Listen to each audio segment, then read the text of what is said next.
హరే కృష్ణ దండప్రణామాలు అందరి భక్తులకి స్వాగతం. ఈరోజు మన శ్రీ వాల్మీకి రామాయణం చర్చలోకి క్లాస్లోకి. సో మనం ఈరోజు బాలకాండ శ్రీ వాల్మీకి రామాయణం బాలకాండలోంచి 2, 3, 4 మొత్తం 3 అధ్యాయాలని చర్చించుకోవడానికి ప్రయత్నిద్దామంట. సో మనము మొదటి అధ్యాయాన్ని పూర్తి చేసాము బాలకాండలో. అందులో మనకి మొత్తం రామాయణం అంతా ఒక సంక్షిప్తంగా చెప్పారు. నారదముని వాల్మీకి మహర్షికి చెప్పారు మొత్తం రామాయణం సంక్షిప్తంగా 97 శ్లోకాల్లో. అది ప్రతి శ్లోకం మనం చర్చించుకున్నాము, ప్రతి శ్లోకాన్ని పఠించాము. సో ఈరోజు ఇక్కడ మనం చర్చించుకునేది ఇప్పుడు 2వ అధ్యాయం నుంచి ఇప్పుడు విస్తృతంగా రామాయణం చర్చ జరుగుతుంది. ఇప్పుడు రామాయణం ఎలా మరి వాల్మీకి మహర్షి రామాయణం ఎలా రచించడం జరిగింది, దాని తర్వాత దాని ప్రకారం రామాయణం ఎలా మొదలవుతుందో అది మనం చర్చించుకుందామంటే ఈరోజు. సో ఇప్పుడు మనం ఈ యొక్క అధ్యాయం నుంచి ప్రతి శ్లోకం మనము పాడి చర్చించుకోమండి. సో ఎందుకంటే మీ అందరి దగ్గర కూడా శ్లోకాలు లేవు కాబట్టి మీకు కూడా కొంచెం కష్టంగా ఉండొచ్చు. అందుకనే మనము ఏ శ్లోకం యొక్క అర్థం కూడా మిస్ చేయకుండా ప్రతి శ్లోకం అర్థం మరియు ఆచార్యుల యొక్క తాత్పర్యం కూడా చర్చించుకుంటూనే ముందుకు వెళ్తాము. కాబట్టి స్టోరీ కానీ, కన్సెప్ట్ కానీ, ఫిలాసఫీ కానీ, తత్వం కానీ, కథ కానీ ఇక్కడ మిస్ అవ్వము. అన్నీ కవర్ చేసుకుంటూనే మనం వెళ్దామంట. సో 2, 3, 4 అధ్యాయాలు ఈరోజు చూద్దామంట. సో మనము మొదలు పెట్టే కన్నా ముందు మంగళాచరణ చేసుకొని మొదలు పెడదామంట. ఓం అజ్ఞానతిమిరంధస్య జ్ఞానాంజనాశలాకయా చక్షోరున్మిళితం యేన తస్మై శ్రీగురవే నమః. శ్రీచైతన్యమనోభీష్టం స్థాపితం యేన భూతలే స్వయం రూపః కదా మह्यं దదాతి స్వపదాంతికం. వందేహం శ్రీగురోన్ శ్రీయుతాపదకమలం శ్రీగురూన్ వైష్ణవాంశ శ్రీరూపం సాగ్రజాతం సహగణా రఘునాథాన్వితాం తం సజీవం సాద్వైతం సావధూతం పరిజనసహితం కృష్ణచైతన్యదేవం శ్రీరాధాకృష్ణపాదాన్ సహగణలలితా శ్రీవిశాఖాన్వితాంశ. నమా ఓం విష్ణుపాదాయ కృష్ణప్రేష్టాయ భూతలే శ్రీమతే భక్తివేదాంత స్వామినితి నామినే. నమస్తే సారస్వతే దేవే గౌరవాణి ప్రచారిణే నిర్విశేష శూన్యవాది పాశ్చాత్యదేశతారిణే. నమో మహావదన్యాయ కృష్ణప్రేమప్రదాయతే కృష్ణాయ కృష్ణచైతన్య నామినే గౌరత్విసే నమః. హే కృష్ణ కరుణా సింధో దీనబంధు జగత్పతే గోపేశ గోపికా కాంత రాధాకాంత నమోస్తుతే. తప్తకాంచన గౌరాంగీ రాధే వృందావనేశ్వరి వృషభానుసుతే దేవి ప్రణమామి హరిప్రియే. నీలాచల నివాసాయ నిత్యాయ పరమాత్మనే బలభద్ర సుభద్రాభ్యాం జగన్నాథాయ తే నమః. వాంఛాకల్పతరుభ్యశ్చ కృపా సింధుభ్య ఏవ చ పతితానాం పావనేభ్యో వైష్ణవేభ్యో నమో నమః. జయ శ్రీకృష్ణ చైతన్య ప్రభు నిత్యానంద శ్రీ అద్వైత గదాధర శ్రీవాసాది గౌరభక్తవృంద. హరే కృష్ణ కృష్ణ కృష్ణ హరే హరే హరే రామ రామ రామ హరే హరే. హరే కృష్ణ. సో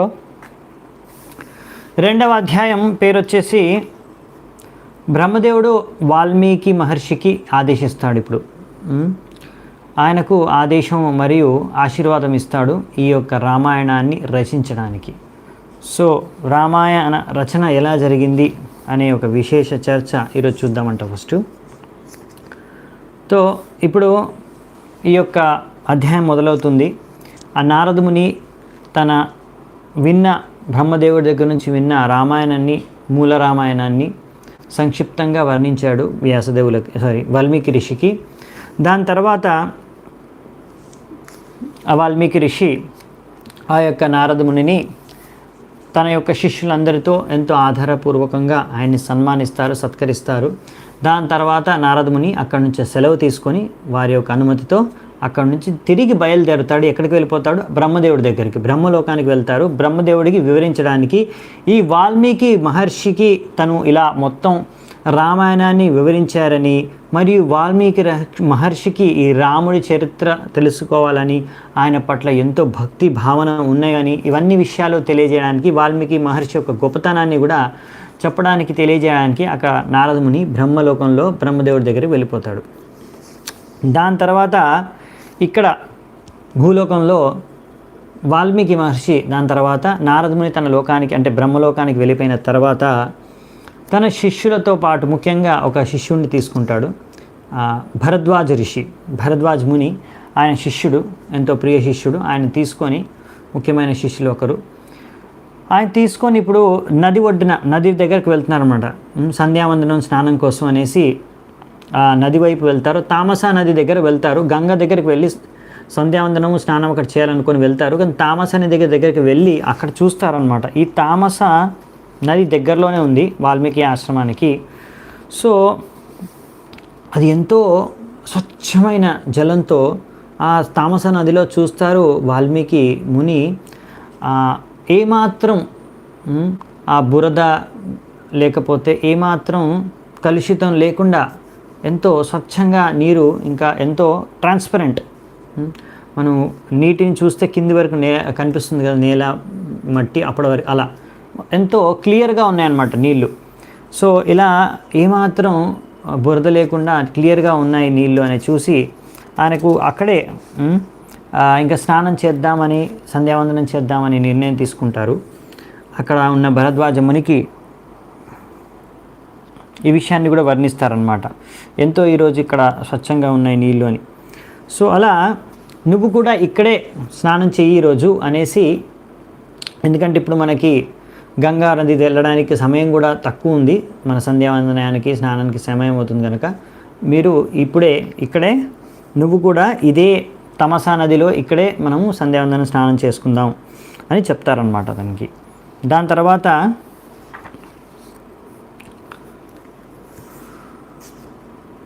భరద్వాజుని అలాగే పాటిస్తూ సో వాల్మీకి ముని ఆలోచిస్తూ అక్కడ చూస్తాడనమాట. అలా సంధ్యావందనం స్నానం చేసుకునే కన్నా ముందు అక్కడ అలా దర్శన చేస్తుంటూ ఉంటాడు అక్కడున్న పరిసరాలు. అప్పుడు ఆయనకు అక్కడ కనిపిస్తుంది క్రౌంచ పక్షి. క్రౌంచ పక్షులు ఆడపక్షి, మగపక్షి అంటే భార్యాభర్తలు అనమాట. వాళ్ళిద్దరూ అక్కడ వారు ఎంతో ప్రేమపూర్వకంగా వ్యవహరిస్తూ గానం చేస్తూ కనిపిస్తాయన్నమాట. అప్పుడు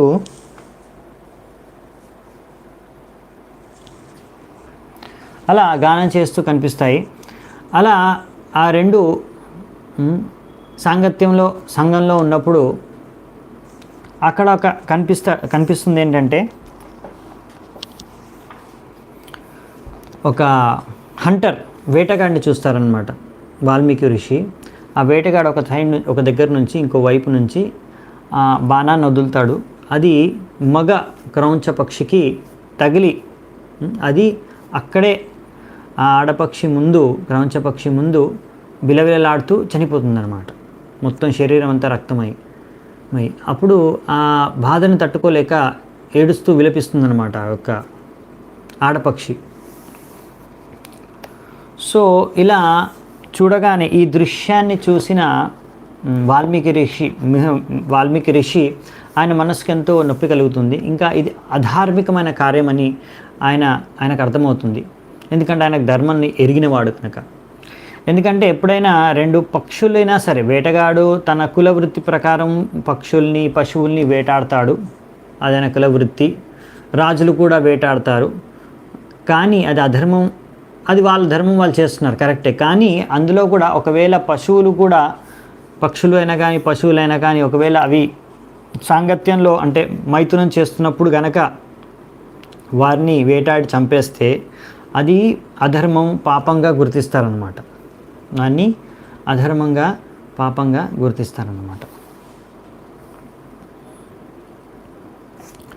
సో అందుకనే ఇక్కడ అలా మన వాల్మీకి మహర్షి ఈ విషయాన్ని గ్రహించి వెంటనే ఆ యొక్క వేటగాడు ఎవరైతే ఉన్నాడో ఆ వేటగాడికి శాపాన్ని ఇస్తాడు. ఆ శాపమే ముఖ్యమైన విషయం అన్నమాట. ఆ శాపాన్ని ఇస్తూ, ఆ శాపము ఏంటంటే ఆ శ్లోకం ఒకటి చదువుదాం అనమాట. ఇంపార్టెంట్ శ్లోకాలు చదువుకుందాం మనము. మా నిషాదా ప్రతిష్టాం త్వం అగమ శాశ్వతీ సమాహ యత్ క్రౌంచామితునాదేకం అవధి కామమోహితం. ఇది చాలా ఇంపార్టెంట్ శ్లోకం. అంటే ఈ యొక్క అధ్యాయంలో ఒక ముఖ్యమైన శ్లోకం, అందుకే చర్చిస్తున్నాము. మా నిషాదా ప్రతిష్టాం త్వం. ఇక్కడ ఏం చెప్తున్నారంటే 2 లైన్లలో 2 వాక్యాలు చెప్తున్నారు. ఈ శాపం యొక్క అర్థం చెప్తున్నాం, చర్చించుకుంటాం. మా నిషాదా ప్రతిష్టాం త్వం ఆగమ శాశ్వతీ సమా.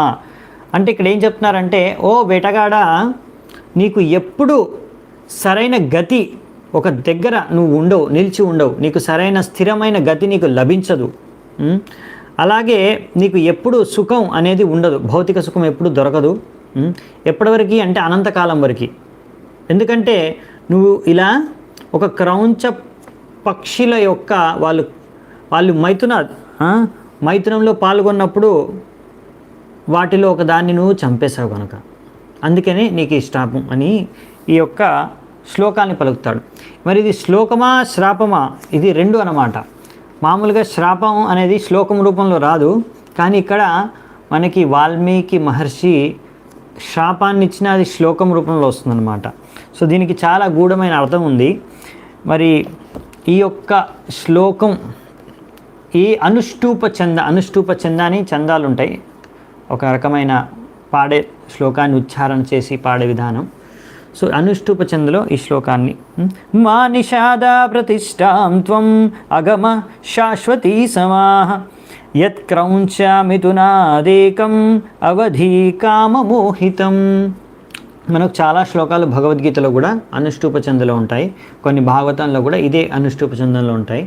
ఇక్కడ రామాయణంలో ముఖ్యంగా ఇదే అనుష్ఠూప చందలో మ్యాక్సిమం ఆల్మోస్ట్ ఆల్ అన్ని శ్లోకాలు చాలా మటుకు ఇదే ఛందస్సులో రచించబడ్డాయన్నమాట. సో ఇప్పుడు దీని యొక్క అర్థం ఏంటంటే, మనం మామూలుగా అర్థం చూసుకున్నాం, సంస్కృతం అర్థము. ఇందులో ఇంకొక అర్థం ఉంది.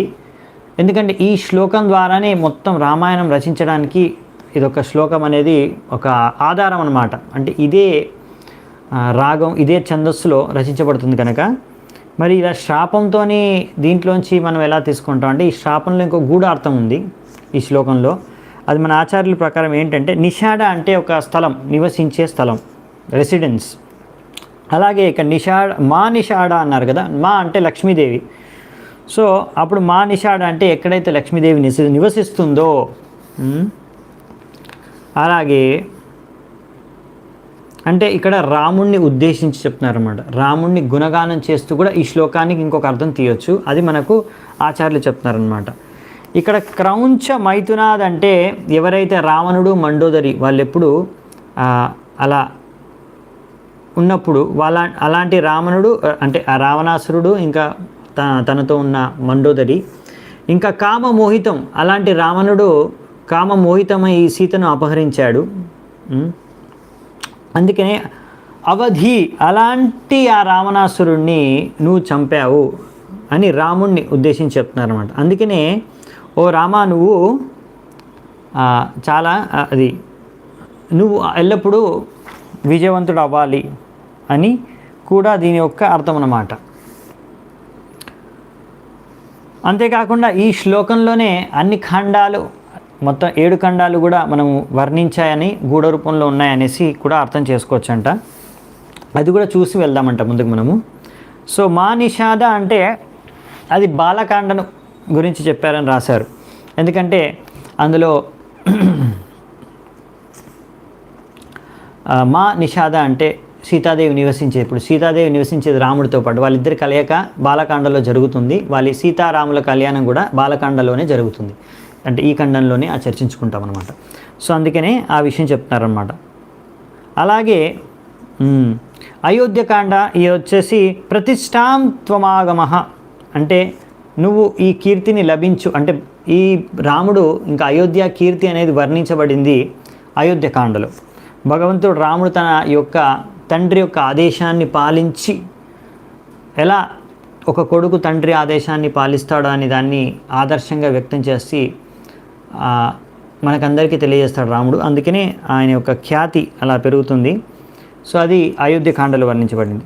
శాశ్వతీ సమాహ, ఎన్నో రోజుల వరకు ఇలా సరైన గతి లేకుండా ఉండాలంటారు కదా, అంటే ఇక్కడ రాముడు కూడా 14 సంవత్సరాలు వనవాసం చేశారు కదా, ఆ విషయాన్ని ఉద్దేశించి కూడా మనం అర్థం చేసుకోవచ్చు. అరణ్యకాండ గురించి చెప్పారని. క్రౌంచ మిథునాది, క్రౌంచ మిథునాది వచ్చేసి మనం నెక్స్ట్ వచ్చేసి దీని తర్వాత అరణ్యకాండ తర్వాత వచ్చేసి కిష్కింధకాండ. కిష్కింధకాండలో తారా వాలి వీళ్ళు వస్తారు కదా, సో వాళ్ళిద్దరు అందులోంచి ఈ వాలిని చంపేస్తాడు రాముడు.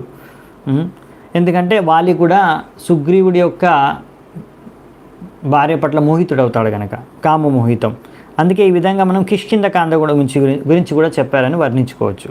అలాగే క్రౌంచ మిథునాథ్, క్రౌంచ మిథునాథ్ ఇంకొక విషయం ఏంటంటే ఇక్కడ ఎలాగైతే ఇక్కడ ఒక పక్షి చనిపోయి, అంటే మగ పక్షి చనిపోయి ఆడపక్షి ఎంతో బాధను అనుభవిస్తుంది, అలాగే ఇక్కడ కూడా రాముడు సీత ఇద్దరు విడిపోతారు కదా, అప్పుడు సీత కూడా అలాగే ఎంతో బాధను అనుభవించింది అని ఆ విషయాన్ని ఉద్దేశిస్తూ, దాని తర్వాత నెక్స్ట్ వచ్చేసి ఆ బాధని ఎక్కడ సీతాదేవి అనుభవిస్తుంది అంటే భగవంతుడిని స్మరించుకుంటూ అక్కడ అశోకవనంలో రావణాసుడి దగ్గర. తో ఆ సీతను అంటే కనుక్కోవడానికి ఎక్కడున్నారో వెళ్తారు హనుమంతుడు. సో ఇదంతా సుందరాకాండ. క్రౌంచ మిథునాథ్ అనేది ఇంకొక విషయాన్ని కూడా ఉద్దేశించి మళ్ళీ ఇక్కడ రావణ మండోదరుల గురించి, అలా రావణాసురుణ్ణి చంపేస్తాడు, కామమోహితమైన రావణాసురుణ్ణి, అది యుద్ధకాండ. దాని తర్వాత సీతాదేవికి కోరిక కలుగుతుంది, అంటే మొత్తం అయోధ్యకి రిటర్న్ అయిపోయిన తర్వాత లాస్ట్ కాండ ఉత్తరాఖండలో.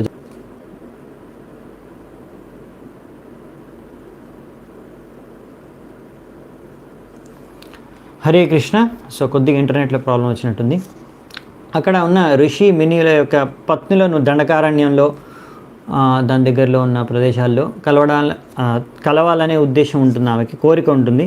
దాని కొరకు ఆ కోరికను తీర్చడమే కాకుండా దాని ద్వారా రాముడు ఆ సీతను కూడా ఆ వనవాసంలో కంటే వాల్మీకి ఆశ్రమంలోకి పంపించేస్తాడు. దాని ద్వారా కూడా ఆమె మరియు రాముడు ఎంతో బాధకు లోనవుతారు. ఆ విషయాన్ని కూడా ఇక్కడ చెప్పారనమాట. అది ఉత్తరాఖండలో. సో అందుకని మనకు మహాభారతంలో కూడా పాండురాజు అలా ఒక ఋషిని తను మైథునంలో, అంటే ఒక జింక రూపంలో దాల్చి మైథునంలో పాల్గొన్నప్పుడే ఆయన చంపుతాడు కనుక ఆ పాండు రాజుకి ఆ ఋషి యొక్క శాపం కలుగుతుంది. అందుకే ఆ విషయాన్ని, ఎందుకంటే అది అధర్మం అనేసి విషయాన్ని దానికి ఉదాహరణ కూడా మహాభారతం నుంచి ఇచ్చారు ఇక్కడ మనకు ఆచార్యులు. Okay, next ముందుకెళ్దామంట. సో దాని తర్వాత వాల్మీకి మహర్షి ఈ శాపాన్ని చెప్పిన తర్వాత ఆలోచిస్తున్నాడు, అరే నేను ఈ శాపాన్ని పలికాను, మరి నేను ఇలాంటి శాపాన్ని ఎందుకు పలికాను? నా నోట్లోంచి ఇలా శాపం వచ్చింది కరెక్టే, కానీ ఈ శాపము ఒక శ్లోకం రూపంలో వచ్చిందే, దీని యొక్క అర్థం ఏంటి, ఎందుకు ఇలా వచ్చింది అని ఆలోచిస్తున్నాడు అనమాట. అలా ఆలోచిస్తూ దాని తర్వాత నెక్స్ట్ శ్లోకం ఒకటి వస్తుందా, చదువుకుందామంట. ఎందుకంటే ఆ యొక్క శ్లోకాన్ని మనం విశ్లేషణ చేస్తున్నాడు అనమాట వాల్మీకి మహర్షి. ఈ శ్లోకం ఎంతో సరైన ఛందస్సులో వచ్చిందే, నేను అలా ప్లాన్ చేసుకొని చెప్పలేదు, అయినా కానీ ఎలా వచ్చేసింది అది అని. పాదబద్ధోక్షర సమస్ తంత్రి లయ సమన్విత శోకార్తస్య ప్రవృత్తో మే శ్లోకో భవతు నాణ్యత. సో ఇప్పుడు ఈ శ్లోకం ఏదైతే వచ్చిందో అది ఎంతో దుఃఖంలో, నేను వాటిపైన దుఃఖంతో నేను ఈ యొక్క శ్లోకాన్ని అంటే శాపాన్ని ఉచ్చరించాను. కానీ ఇది ఎంతో సమమైన శబ్దాలతో, సరైన లయతో, సరైన ఛందస్సుతో అసలు ఎంత బాగా ఈ శ్లోకం వచ్చిందంటే దీన్ని మనము వీణతో వాయించి పాడితే ఒక గానంలా పాడవచ్చు. సో ఇంత మంచి రాగంలో ఈ శ్లోకాన్ని పాడవచ్చు. అలా ఒక కావ్యం రూపంలో కూడా దీన్ని మనం శ్లోకాన్ని పాడొచ్చు. ఇలాంటి శ్లోకం ఎలా వచ్చేసింది నా నోట్లోంచి అని చెప్తున్నారన్నమాట, ఆలోచిస్తున్నారన్నమాట. ఆయనకి ఆశ్చర్యకరంగా ఉందన్నమాట. సో శిష్యస్తు తస్య భ్రువతో మునేర్వాక్యం అనుత్తమం. సో దీని తర్వాత అక్కడ ఉన్న శిష్యులందరికీ చెప్తున్నారనమాట. ఆ శిష్యులందరూ కూడా ఇప్పుడు ఆయనతో పాటు ఉన్న శిష్యుడు భరద్వాజ ముని, ఇంకా ఆయన ఆశ్రమానికి వెళ్ళలేదు, తిరిగి ఇప్పుడు వెళ్తాడు. సో భరద్వాజ ముని విన్న తర్వాత ఈ శ్లోకాన్ని వెంటనే ఆయన మెమరైజ్ చేసేసుకున్నాడు అనమాట. అంటే మెమరైజ్ అంటే ఏమంటాం మనం, స్మరణ, గుర్తుపెట్టేసుకున్నాడు ఆ శ్లోకాన్ని ఒక్కసారి విని. ఎందుకంటే ఆయన శాపం ఇచ్చినప్పుడు ఆ శ్లోకాన్ని గుర్తుపెట్టేసుకున్నాడు అనమాట. సో ఆయనకి చెప్పాడనమాట గురువుకి, నేను మీరు శాపం రూపంలో ఇచ్చిన శ్లోకాన్ని నేను కంఠస్థం చేసేసాను, నాకు గుర్తుండిపోయింది అని. సో దాని తర్వాత అక్కడ స్నానం చేసి వారు తిరిగి ఆశ్రమానికి వెళ్ళిపోతారు. ఆశ్రమానికి వెళ్ళిపోయి, కానీ ఈ వాల్మీకి మహర్షి మాత్రం ఆ యొక్క శ్లోకం గురించి, ఆ యొక్క ఘటన గురించి మాటి మాటికి ఆయనకు గుర్తొస్తుందన్నమాట. తో భరద్వాజ ముని కూడా ఆయన వెంటే ఆశ్రమానికి వచ్చేస్తాడు. దాని తర్వాత అలా ధ్యానంలో ఉంటున్నాడు. ఆ యొక్క సంఘటన, ఆ శ్లోకం, ఆ శ్రాపం అన్నీ ఆయనకు గుర్తొస్తున్నాయి మాటి మాటికి వాల్మీకి మహర్షికి. అదే సమయంలో వాల్మీకి మహర్షి యొక్క ఆశ్రమానికి విచ్చేస్తారు ఆ బ్రహ్మదేవుడు. స్వయంగా బ్రహ్మదేవుడు వస్తాడు. రాగానే అందరూ ఆశ్చర్యపోతారు. అలాగే ఎంతో ఆదరపూర్వకంగా ఆయనకు సన్మానిస్తారు. అందరూ ప్రణామాలు అర్పించుకుంటారు. వెంటనే ఆ బ్రహ్మదేవుడికి ఒక మంచి ఆసన, ఆయన కోసం స్పెషల్ ఆసనను ఆయనకి ఇస్తారు కూర్చోవడానికి. సో బ్రహ్మదేవుడు ఆ ఆసనం మీద కూర్చుంటాడు. బ్రహ్మదేవుడు ఎందుకు వచ్చాడు అంటే నారదముని నుంచి విన్నాడు ఈ వాల్మీకి మహర్షి గురించి. అక్కడి నుంచే బ్రహ్మదేవుడు ఆదేశించవచ్చు వాల్మీకి మహర్షికి, లేకపోతే కళలోనో లేకపోతే అలా ఆదేశించవచ్చు. కానీ ఈ యొక్క వాల్మీకి మహర్షిని స్వయంగా దర్శించుకుంటున్నారు, ఆయనకు స్వయంగా ఆదేశం ఇవ్వడానికి. ఆయనకు ఎందుకంటే ఆయన ఒక మంచి మహర్షి, గొప్ప మహర్షి, ఆయన సమ్మానీయ వ్యక్తులు అని మనకందరికీ తెలియజేయడానికి, ఎంత వాల్మీకి మహర్షి యొక్క గొప్పతనాన్ని మనకు తెలియచేయడానికి. సో ఆయన స్వయంగా విచ్చేశారనమాట వాల్మీకి మహర్షి యొక్క ఆశ్రమానికి ఆ బ్రహ్మదేవుడు. విచ్చేసిన తర్వాత దాని తర్వాత బ్రహ్మదేవుడు అన్నాడు, మీరు కూడా కూర్చోండి అని వాల్మీకి మహర్షిని కూడా కింద కూర్చోమని చెప్పారు. అక్కడ ఉన్న శిష్యులందరూ కూడా కూర్చోమని చెప్పారు. అందరూ కూర్చున్నారు. ఇప్పుడు అందరూ కూర్చున్న తర్వాత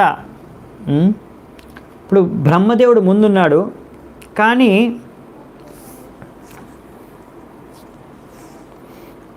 ఆ బ్రహ్మదేవుడు ముందు కూర్చొని కూడా వాల్మీకి మహర్షి ఆ యొక్క ఘటన ఏదైతే జరిగిందో, ఆ క్రౌంచ పక్షులుని ఆ వేటగాడు చంపడం, ఈయన శాపం ఇవ్వడం, ఆ విషయాన్ని గుర్తుకొస్తుంది ఆయనకి. అంటే మనస్సులో అదే తిరుగుతుంది.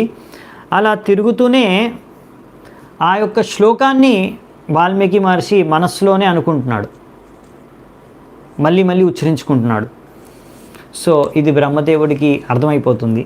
అది చూసి నవ్వుతాడనమాట. అంటే ఒక హాస్యాన్ని వ్యక్తం చేసి నవ్వుతూ, చిరునవ్వుతో ఆయన ఏమంటారంటే, నువ్వు ఆ శాపం ద్వారా ఒక శ్లోకాన్ని పలికావు కదా, నీకే ఆశ్చర్యానికి గురి చేసే ఆ శ్లోకం, అది నా యొక్క ఇచ్ఛానుసారంగానే నువ్వు ఆ శ్లోకాన్ని పలికావు. నువ్వు ఏమీ కంగారు పడాల్సిన అవసరం లేదు, బాధపడాల్సిన అవసరం లేదు. సో నువ్వు ఏదైతే ఇప్పుడు నీ మనస్సులో కూడా అదే తిరుగుతుందో శ్లోకం, అది నా ఇచ్ఛానుసారంగానే నువ్వు పలికావు. మచ్ఛందాదేవతే బ్రహ్మన్ ప్రవృత్తేయం సరస్వతి రామస్య చరితం కృత్స్నం కురుత్వం ఋషి సత్తమా. ఇప్పుడు ఏమంటున్నారంటే, నా ఇచ్ఛానుసారంగానే ఇదంతా, ఈ ఘటన అనేది జరిగింది నీ ద్వారా.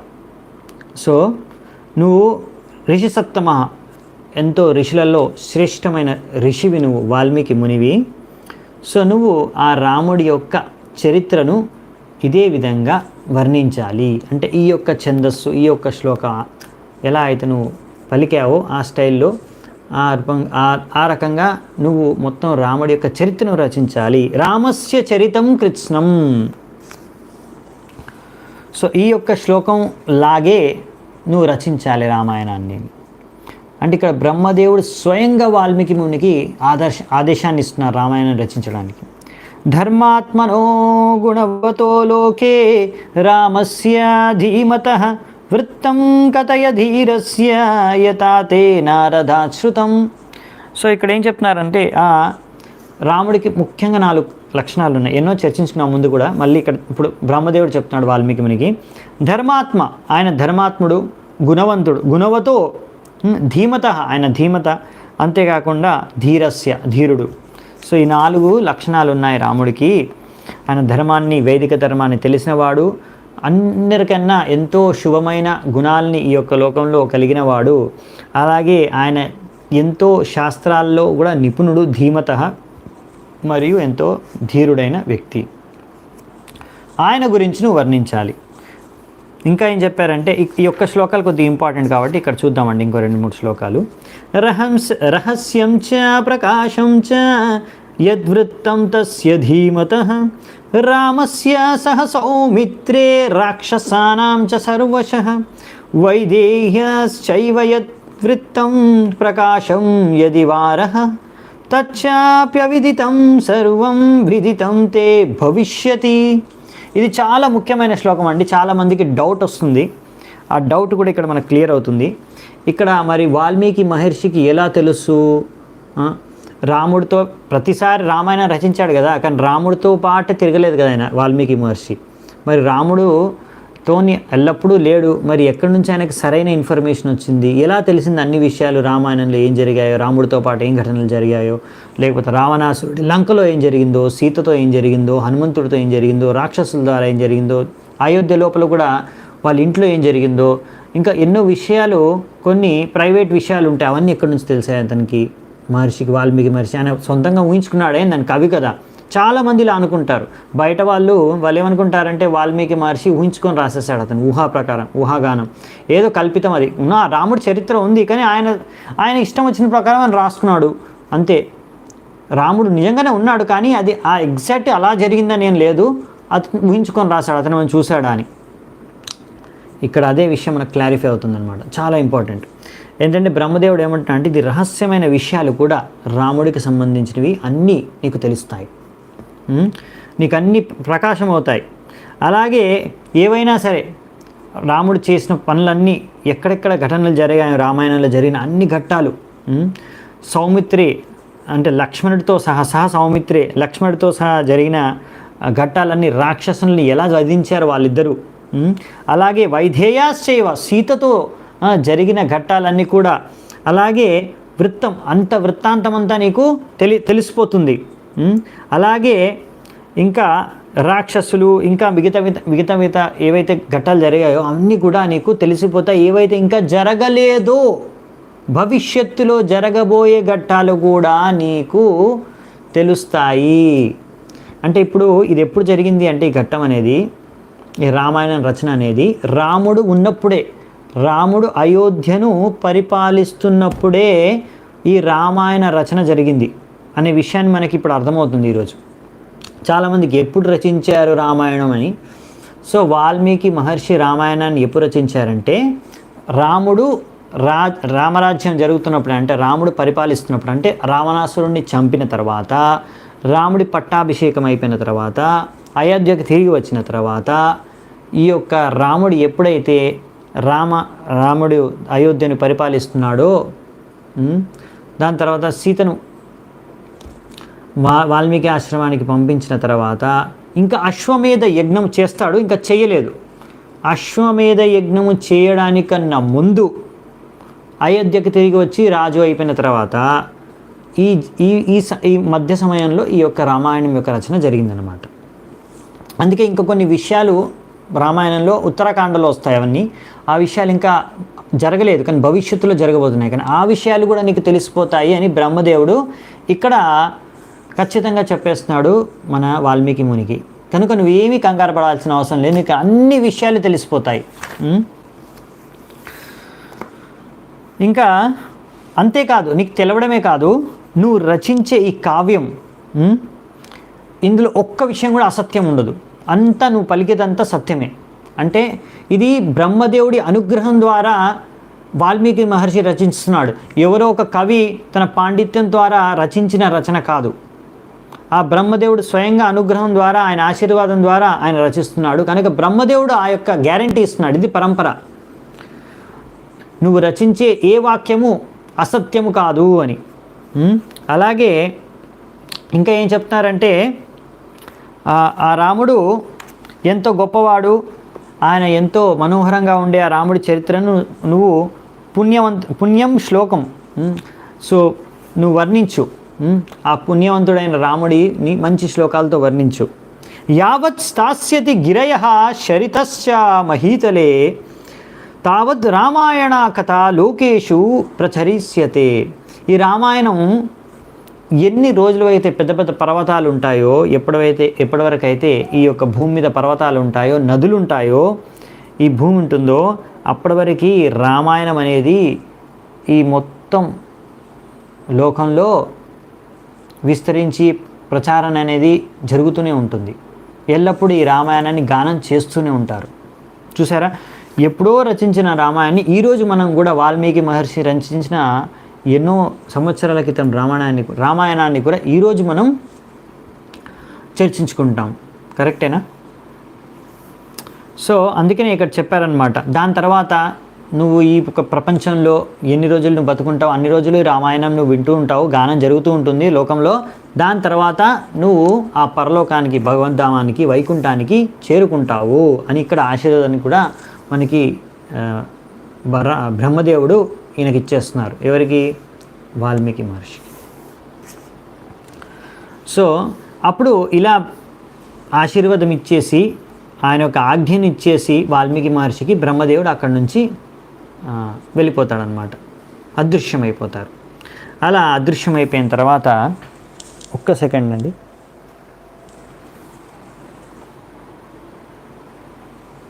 ఓకే, ఇప్పుడు అదృశ్యమైపోతాడు.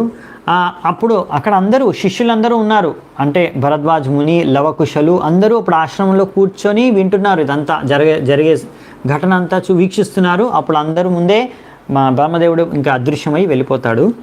దాని తర్వాత వాల్మీకి ముని ఇంకా తన శిష్యులందరూ చూసి అవక్కైపోతారు, ఆశ్చర్యచకితులైపోతారు ఇలాంటి ఘటన. దీని తర్వాత ఆ శిష్యులందరూ కూడా ఈ 15వ నంబర్ శ్లోకం అన్నమాట ఇది, ఈ యొక్క అధ్యాయంలో. ఆ యొక్క శ్లోకాన్ని, ఏదైతే శ్రాపము శ్లోకం రూపంలో వచ్చిందో ఆ శ్లోకాన్ని అక్కడ ఉన్న శిష్యులందరూ ఆశ్రమంలో పదే పదే పాడుతున్నారంట. ఎంతో ఆశ్చర్యానికి గురై. సో ఇది 4 లైన్లలో ఈ శ్లోకం ఉంది కదా, ఇంకా ఎంతో ఛందస్సు సరిగ్గా ఉంది. సో ఇవన్నీ అందరూ కంఠస్థం చేసేసారు ఈ శ్లోకాన్ని. సో ఇప్పుడు వాల్మీకి ముని ఆ నారాయణుడి పైన ధ్యానం చేసుకొని ఇప్పుడు రామాయణం రచన చేయడానికి నిర్ణయించుకుంటున్నాడు అన్నమాట. ఈ రామాయణాన్ని నేను బ్రహ్మదేవుడు చెప్పిన ఆజ్ఞ ప్రకారం రచిస్తాను అని. దాని తర్వాత ఈ యొక్క రామాయణ రచన స్టార్ట్ చేశారనమాట వాల్మీకి ముని.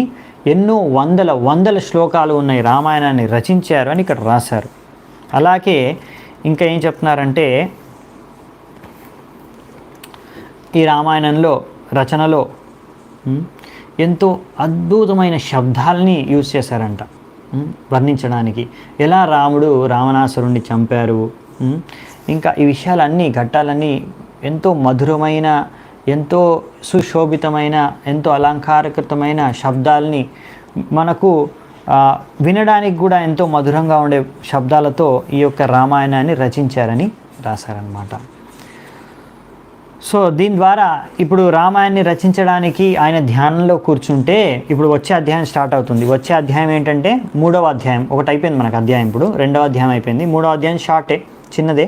సో ఈ అధ్యాయంలో ఏంటంటే వాల్మీకి మహర్షి రామాయణాన్ని రచించేస్తాడు. సో ఇప్పుడు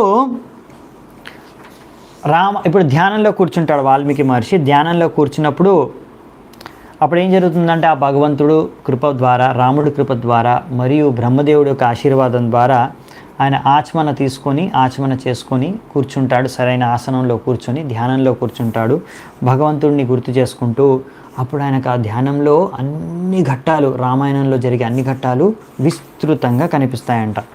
ఆ విస్తృత వర్ణన మనకి ఇక్కడ కొన్ని శ్లోకాల్లో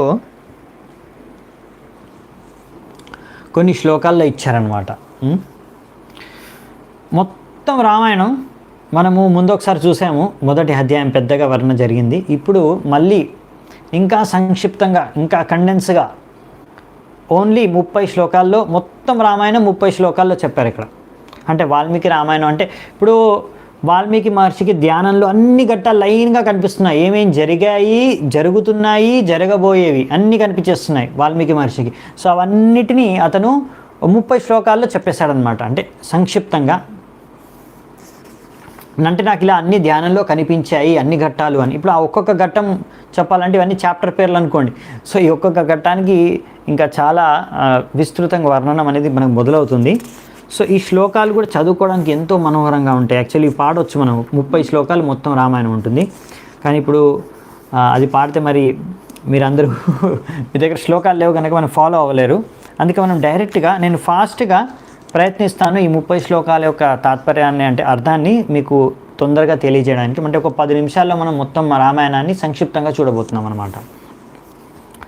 సో ఇప్పుడు రాముడి యొక్క గొప్పతనాన్ని, ఆయన జన్మ గురించి, ఆయన శక్తి సామర్థ్యం గురించి, ఎలా అతను ఎంతో వినయపూర్వకంగా తన యొక్క గురువులతో పెద్దలతో వ్యవహరించారు, అందరూ ఆయన్ని ఎలా ప్రేమపూర్వకంగా ఆయనతో వ్యవహరించారు, భగవంతుడి యొక్క క్షమాగుణం, ఇలా ఎన్నో భగవంతుడి యొక్క గుణాలని వర్ణిస్తూ ఈ రామాయణాన్ని రచించాడు వాల్మీకి ముని.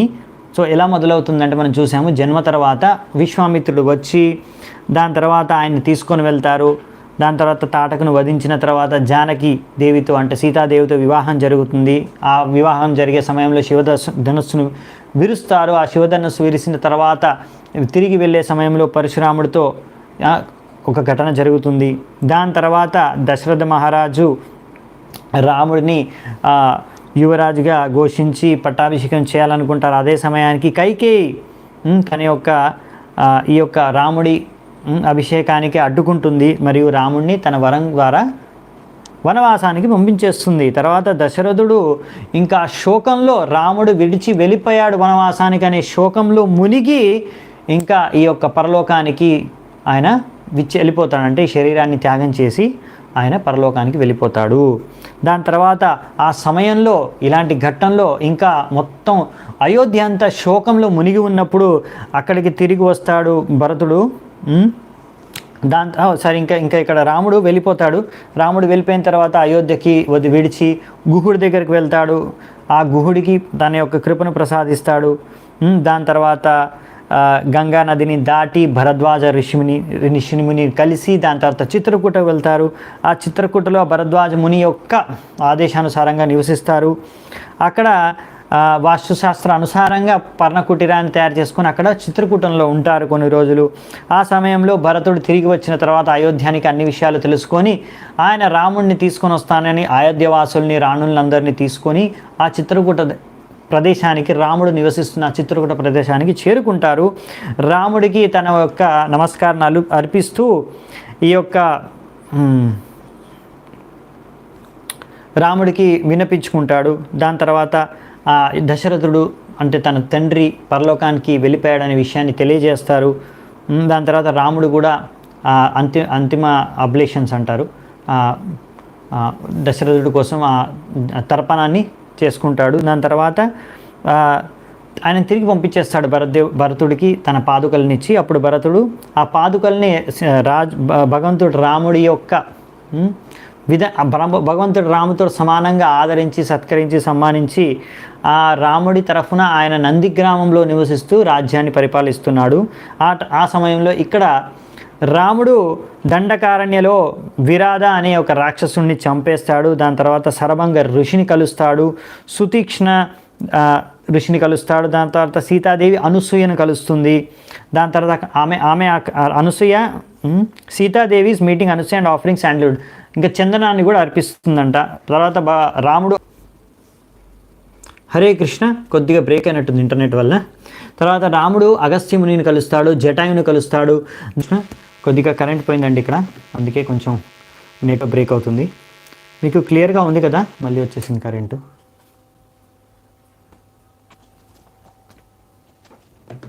హరే కృష్ణ, మీకు క్లియర్గా వినిపిస్తుంది కదా?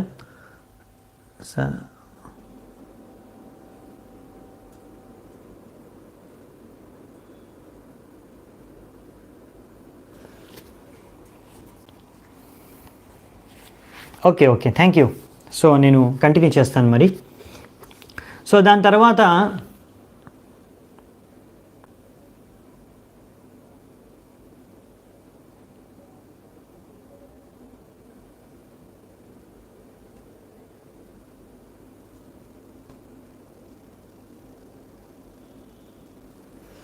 Hare Krishna, thank you very much, క్లియర్గా ఉందంటున్నారు. సో రాముడు అగస్త్యముని కలుస్తాడు, జటాయుని కలుస్తాడు. దాని తర్వాత అక్కడ నుంచి పంచవటికి వెళ్తారు మెల్లిగా, అంటే ఫాస్ట్గా వెళ్ళిపోతుంది స్టోరీ మొత్తం. అక్కడ శూర్పణఖ వస్తుంది. శూర్పణఖ వచ్చిన తర్వాత ఆమెతో వివాదం జరుగుతుంది. దాని తర్వాత అక్కడ లక్ష్మణుడు ఆమె యొక్క ముక్కు చెవి కోసేస్తారు. దాని తర్వాత కరదూషణ, త్రిశర అనే వాళ్ళ రాక్షసుల్ని 14,000 రాక్షసుల్ని ఒంటి చేత్తో చాలా తక్కువ సమయంలో రాముడు ఒక్కడే చంపి పారేస్తాడు. దాని తర్వాత ఆ విషయాన్ని తెలిసిన తర్వాత రావణాసురుడు మరిచని తీసుకొని వస్తాడు, సీతాదేవిని అపహరిస్తాడు. ఆ మరిచుడు అదే బంగారు జింక రూపంలో వెళ్ళి ఆ ఘటన జరుగుతుంది. దాని తర్వాత రాముడు ఎంతో విలపిస్తాడు ఈ విషయం తెలిసి, సీతాదేవిని అపహరించుకొని వెళ్ళిపోయాడు రాముడు అని. దాని తర్వాత ఇంకా విలపిస్తాడు. జటాయు ఆ గరద్రాజు జటాయు చనిపోతాడు. తన సీతను రక్షించడానికి అతను తన ప్రాణాలు కోల్పోయాలనే విషయాన్ని తెలిసి రాముడు ఇంకా విలపిస్తాడు. దాని తర్వాత ఇంకా ముందుకు వెళ్తాడు, సీతను వెతుక్కుంటూ కబంద అనే రాక్షసుని చంపేస్తాడు. దాని తర్వాత పంపా నది తీరానికి వెళ్ళి అక్కడ శబరిని కలుస్తాడు. దాని తర్వాత హనుమంతుడిని కలుస్తాడు. హనుమంతుడు ద్వారా అతను వెళ్ళి ఋష్యముఖ పర్వతంలో సుగ్రీవుడితో అతని యొక్క స్నేహపూర్వకమైన సంబంధం స్థాపన జరుగుతుంది. అక్కడ వాళ్ళిద్దరూ వారి యొక్క బాధలను చర్చించుకుంటారు. దాని తర్వాత వాలి సుగ్రీవు యొక్క యుద్ధం జరుగుతుంది. అందులో వాలిని రాముడు చంపేస్తాడు. దాని తర్వాత సుగ్రీవుడికి ఆ రాజ్యాన్ని ఇచ్చి ఆ యొక్క కిష్కింద రాజ్యానికి రాజుగా స్థాపిస్తాడు. దాని తర్వాత 4 నెలల పాటు అక్కడ ఇది జరుగుతుంది, ఇప్పుడు జరుగుతున్న చతుర్మాసం. సో ఇప్పుడు జరుగుతుంది కదా వర్షాకాలం, చతుర్మాసం అనేది అప్పుడు స్టార్ట్ అవుతుంది. సో అది సరైన సమయం కాదు కనుక అక్కడే విలపిస్తూ రాముడు ఒక చోట ఉంటాడు. ఆ చోటు కూడా ఇప్పుడు కూడా మనకు ఉంది. హంపీలోకి వెళ్తే, మీరు హంపీ దగ్గర ఉన్న కిష్కింద క్షేత్రానికి వెళ్తే మీకు కనిపిస్తుంది. ఇవన్నీ ఘట్టాలు జరిగిన ప్లేస్ అంతా అక్కడ ఉన్నాయి, ప్లేసెస్ అన్నీ. సో దాని తర్వాత ఈ 4 మాసాలు సమాప్తమైన తర్వాత ఈ సుగ్రీవుడు వానరులందరినీ సేకరించి దాని తర్వాత సీతాదేవిని వెతకడానికి అనేసి పంపిస్తారు నలుగువైపులా. దాని తర్వాత మనకు తెలిసిన విషయం ఏంటంటే, రాముడు తన యొక్క ఉంగరాన్ని హనుమంతుడికి ఇస్తాడు. ఆ హనుమంతుడు వాళ్ళందరూ వెళ్ళి దక్షిణం వైపు అక్కడ వాళ్ళకి కల్పిస్తుంది. అక్కడ రిక్షబిల్ల అనే ఒక గుహం, ఆ గుహం ఉంటుంది, పెద్ద గుహం ఉంటుంది, అంటే కేవ్ అంటే గుహ అంటారు కదా, గుహం. ఆ గుహంలోపలికి వెళ్ళిపోతారు వీళ్ళందరూ. దాని తర్వాత అక్కడ ఒక ఆశ్చర్యవంతమైన విషయాలు జరుగుతాయి, ఆశ్చర్యజనకమైన విషయాలు. దాని తర్వాత బయటికి వస్తారు. సంపాతి జటాయు యొక్క అన్నయ్యని కలుస్తారు, సంపాతిని. దాని తర్వాత హనుమంతుడు మహేంద్ర పర్వతం పైనకి ఎక్కి దాని తర్వాత సంపాతి చెప్పిన అనుసారంగా ఆయన ఒక జంప్, ఆయన గాల్లోకి ఎగురుతాడనమాట. అక్కడి నుంచి ఆయన మొత్తం ఈ యొక్క సముద్రం పైనుంచి వెళ్తాడు. ఆ సముద్రం పైనుంచి వెళ్ళేటప్పుడు మధ్యలో మైనక పర్వతాన్ని కలుస్తాడు. దాని తర్వాత ఇంకొక రాక్షసిని, ఎవరైతే ఛాయ, మన హనుమంతుడి యొక్క ఛాయతో ఆయనను బంధించాలని ప్రయత్నిస్తుందో ఆ యొక్క రాక్షసిని చంపేసి తర్వాత ఆ లంకలోకి ప్రవేశిస్తాడు. దాని తర్వాత లంకలోకి ప్రవేశించిన తర్వాత రావణుడి యొక్క మహల్లో కూడా ప్రవేశిస్తాడు. అక్కడ పుష్పక విమానాన్ని కూడా దర్శిస్తాడు. దాని తర్వాత అశోకవనానికి వెళ్ళి అక్కడ సీతను దర్శనం చేసుకుంటాడు. ఆ సీతకు ఉంగరాన్ని ప్రసాదిస్తాడు, ఏ రాముడు ఇచ్చిన ఉంగరాన్ని. దాని ద్వారా సీత గుర్తిస్తుంది ఇది ఈ హనుమంతుడు రాముడి యొక్క దూత అనేసి. దాని తర్వాత ఆ సీత ఇంకా రాక్షసులు ఉంటారు కదా, రాక్షసులు, వాళ్ళందరితో జరిగే సంవాదం, ఎలా అప్పుడు సీతాదేవిని రాక్షసులు ఎంతో ఆమెకు బాధ కలిగించాలని చూస్తే అప్పుడు త్రిజాత అనే ఒక రాక్షసి ఆమెకు చెప్తుంది సీతాదేవికి, ఆమెను ఓదారుస్తుంది. దాని తర్వాత హనుమంతుడు నుంచి ఆ యొక్క ఉంగరం తెలిసిన తర్వాత సీతాదేవి కూడా ఆమె దగ్గర ఉన్న ఒక వస్తువుని, ఒక విలువైన వస్తువుని హనుమంతుడికి ఇస్తుంది గుర్తుగా రాముడికి ఇవ్వడానికి. దాని తర్వాత హనుమంతుడు అక్కడ ఉన్న అశోక వాటికలో పక్కన ఉన్న చెట్లను కొంచెం ధ్వంసం చేస్తాడు. దాని తర్వాత ఎన్నో రాక్షసులు వచ్చేస్తారు. దాని తర్వాత 5 ముఖ్యమైన సైనికులను, రాక్షస సైనికులను చంపేస్తారు. దాని తర్వాత 7 మంత్రుల యొక్క పుత్రులను మరియు అక్షకుమారుణ్ణి, ఇంకా ఎంతోమంది రాక్షసులను వధించి అక్కడ ఉన్న చాలా వ్యవస్థను నాశనం చేస్తారు. దాని తర్వాత ఆయన్ను బంధిస్తారు, హనుమంతుడిని బంధించి తీసుకువెళ్తారు. దాని తర్వాత నిప్పంటిస్తారు హనుమంతుడి యొక్క తోక. దాని ద్వారా హనుమంతుడు మొత్తం లంకకే నిప్పంటించేసి దాని తర్వాత అక్కడ నుంచి మళ్ళీ జంప్ చేసి, అంటే ఎగిరి తిరిగి ఇటువైపు భారతదేశం ఉన్న దక్షిణ భారతంలో ఉన్న చివరి స్థలం ఎక్కడైతే అంగదుడు ఇంకా మిగతా వానరులందరూ ఎదురు చూస్తున్నారు అతని కోసం, జామవంతుడు, అంగదుడు, మిగతా వాళ్ళందరూ అక్కడ చేరుకుంటాడు. దాని తర్వాత వాళ్ళు ఎంతో ఆనందాన్ని వ్యక్తం చేస్తూ మధ్యలో, అంటే ఇప్పుడు రాముడి దగ్గరికి వెళ్ళేటప్పుడే దారిలో ఒక మంచి వనం ఉంటుంది, మన సుగ్రీవుడికి ప్రియమైన వనం. అక్కడికి వెళ్ళి అందులో ఉన్న తేనెనంతా తినేసి, అంటే ఇప్పుడు ఎంజాయ్ చేసుకుంటూ ఎంతో ఆనందంతో రాముడి దగ్గరికి వెళ్ళి ఆ రాముడికి సీతాదేవి ఇచ్చిన ఆ యొక్క వస్తువుని ఇచ్చి, దాని తర్వాత అప్పుడే రాముడికి తెలియజేస్తారు ఎక్కడ సీతాదేవి ఉందనే విషయాన్ని. దాని తర్వాత రాముడు వాళ్ళందరూ వానరసేనతో బయలుదేరుతారు. రామసేతుని నిర్మిస్తారు. నల అనే ఒక వానరుడు నిర్మిస్తాడనమాట.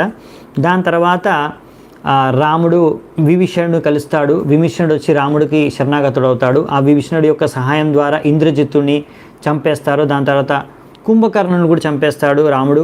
దాని తర్వాత మేఘనాథుని, ఇంకా మేఘనాథుడు అంటే ఇంద్రజిత్తుడు, మేఘనాథుడు కుంభకర్ణుని చంపేసిన తర్వాత రావణుడిని కూడా వధించేస్తారు. దాని తర్వాత రాముడు సీతాదేవిని తీసుకొని తిరిగి వెళ్ళిపోయే కన్నా ముందు విభీషణుడిని అక్కడ రాజుగా పట్టాభిషేకం చేస్తారు. ఒక్క సెకండ్ అండి.